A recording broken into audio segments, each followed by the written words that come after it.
जब जीवन में कहीं समस्या खड़ी हो जाए, कहीं बहुत विकट समस्या है और कोई हल ना मिल रहा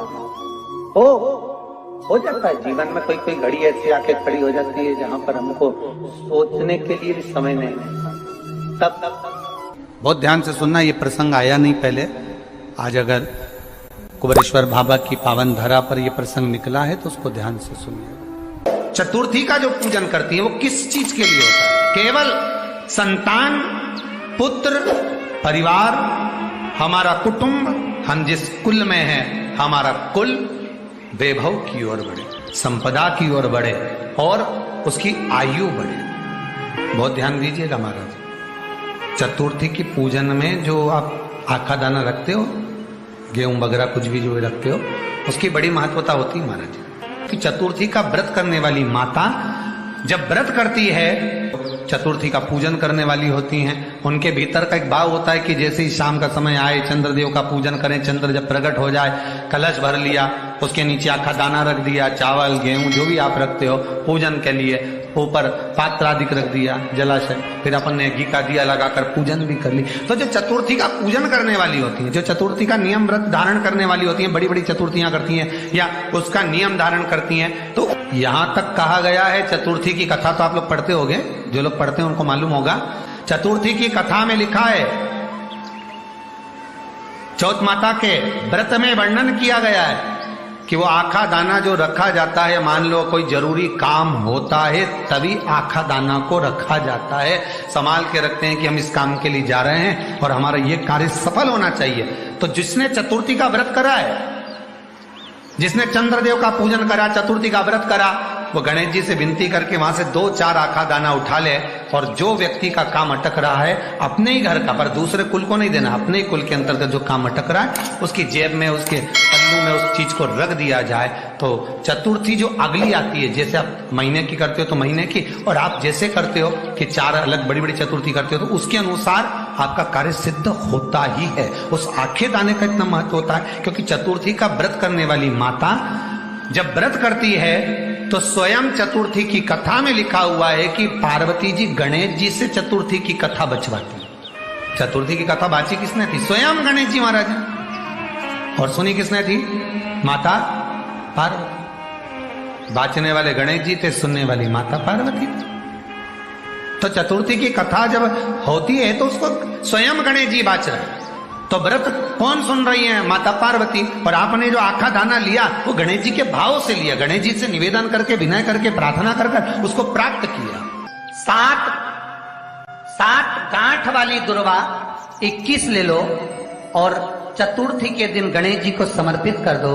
पंचमी तिथि को उस दुर्वा को उठाकर दूध में डाल दो और उस दुर्वा को दूध में डालकर उस दूध में उस दुर्वा को मल लो और जिसके सफेद चमड़ी पड़ गई हो, चर्म रोग हो गया हो, उस दूध को उस दुर्वा के साथ, दूध नहीं भी हो तो पंचमी के दिन दुर्वा का लेपन शरीर पर कर लें। आधे घंटे तक करने पर पंचमी को प्रदोष काल में स्नान कर लें। महाराज आपको चर्म रोग में आराम लग जाएगा, सफेद चमड़ी अपने असली रंग में आना प्रारंभ हो जाएगी। गणेश पुराण। कल से एक नियम लेना, शमी के वृक्ष की पत्ती, जैसे ये बेलपत्र होता है, शिव को और गणेश को बेलपत्र, शमी पत्र समर्पित होता है।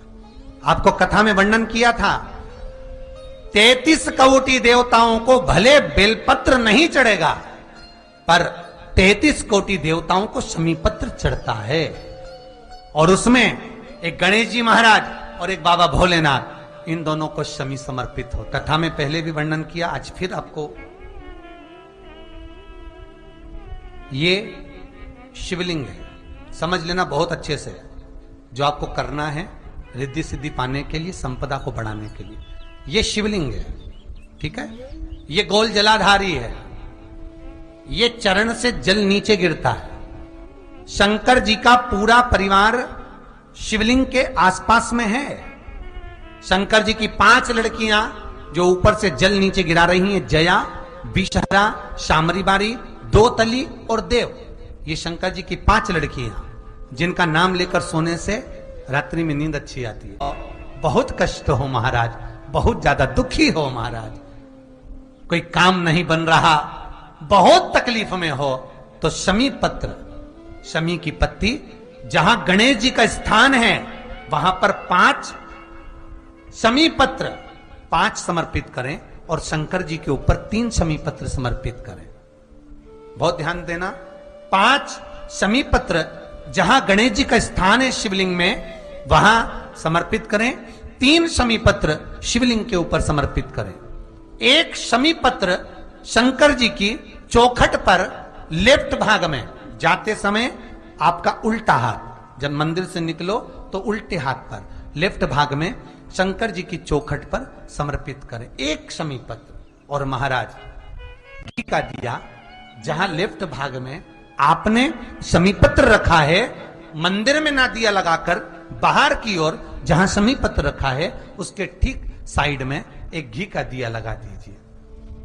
केवल गणेश चतुर्थी से लेकर अनंत चतुर्दशी तक गणेश पुराण कहती है भगवान गणेश जी का, मोर ध्वज का, मयूर ध्वज गणेश का नाम लेकर जो ये दीप शमी पत्र चढ़ा देता है उसके घर से कभी रिद्धि सिद्धि नहीं जाती, वैभव प्रतिष्ठा नहीं जाती। कर देखना, अगले साल तक आपका व्यापार कितना चलता है हमको बताना जरूर। सब बोलिए एक बार जमकर, श्री शिवाय नमस्तुभ्यम।